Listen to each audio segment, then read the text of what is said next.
Hi అండి, నమస్తే. Welcome to Sai Annapurna kitchen. ఈరోజు మనం ముల్లంగి ఆకు టమాటా కర్రీ చేసుకుందామండి. ముందుగా ముల్లంగి ఆకు శుభ్రం చేసుకుని కట్ చేసుకుందాం. ఇలా ముల్లంగి ఆకుని చిన్న చిన్న ముక్కల కింద కట్ చేసుకుని ఇలా బౌల్లో వేసుకోవాలండి. 2 బౌల్ అయ్యింది నాకు.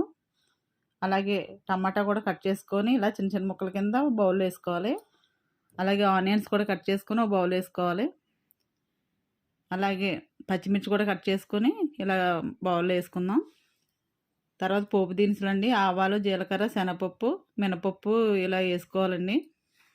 స్టవ్ వెలిగించుకొని మూగుడు పెట్టుకొని ఆయిల్ వేసుకుందామండి. ఆయిల్ వేడెక్కిన తర్వాత పోపు దినుసులు వేసేసుకుందాం. బాగా వేగిన తర్వాత పోపు దినుసులు, ఆనియన్స్ కూడా వేసుకుందామండి. అలాగే పచ్చిమిర్చి కూడా వేసేసుకుందాం. ఇవి పండిన పచ్చిమిర్చి అండి, ఇవైతే బాగుంటాయి. ఇందులో ఆనియన్స్, పచ్చిమిర్చి వేగిన తర్వాత కరివేపాకు వేసుకుందామండి.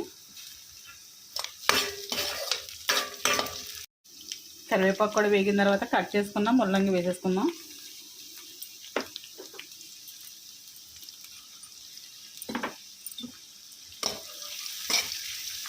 ముల్లంగి వేగిన తర్వాత కట్ చేసుకున్న టమాటాలు కూడా వేసేద్దాం.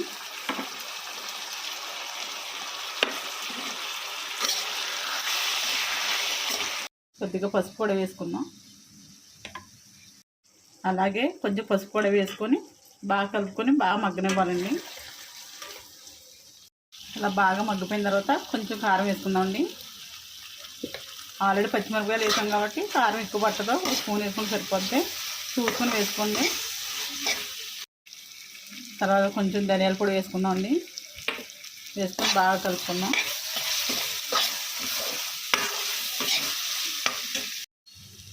బాగా మగ్గిపోయిన తర్వాత ఫైనల్గా కొత్తిమీర వేసుకుందామండి.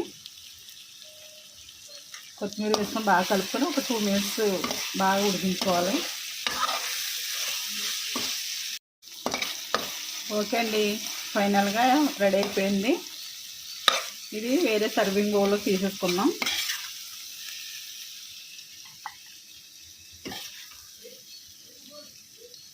ఓకే అండి, ముల్లంగి ఆకు టమాటా కర్రీ రెడీ అయిపోయింది. మీకు ఈ వీడియో కనుక నచ్చినట్లయితే లైక్ చేయండి, షేర్ చేయండి, కామెంట్ చేయండి. మా ఛానల్ని సబ్స్క్రైబ్ చేయండి. Thank you.